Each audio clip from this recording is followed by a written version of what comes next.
Hey guys, thank you so much for purchasing Modern Fusion Improv Volume 3. This is the final part of the trilogy, shall we say. And in this package, we're going to be taking a look at some of the more advanced concepts I like to use within my improvisation.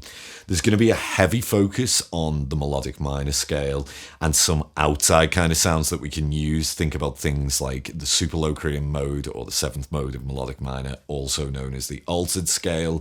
Things like augmented triads and arpeggios and how we can use them. We're going to be taking a look at that. Also concepts like triad pairs and combining seventh arpeggios, a little bit of chromaticism in the licks as well. But really, I'm going to try and break this down in a way that you can understand. I don't want to overcomplicate things for you.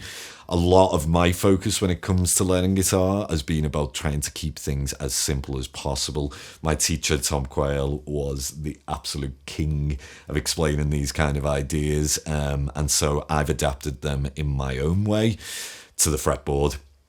Now, one thing to talk about, if you are familiar with Volume 1 and Volume 2, then I do tend to talk about the fretboard in terms of intervals, not necessarily note names all the time. This for me is just a better way to visualize it. It works for me. I don't necessarily use 3-note per string very much or cage system. I'm more thinking about what the notes mean in terms of intervals to me. So if I am speaking in that kind of language, then, and you're not familiar with this, then please do check out Volume 1 and 2. They give you a kind of overview of how to visualize the fretboard in this way. So like I said, the big focus is on melodic minor harmony and some outside sounds. There are tons of exercises within this, and there are also a ton of licks at the end which kind of tie all of these together, or all of these concepts and ideas together, I should say. And then we have 2 solos which give you like a real musical pathway, shall we say, or idea of how you can apply these concepts in the real world.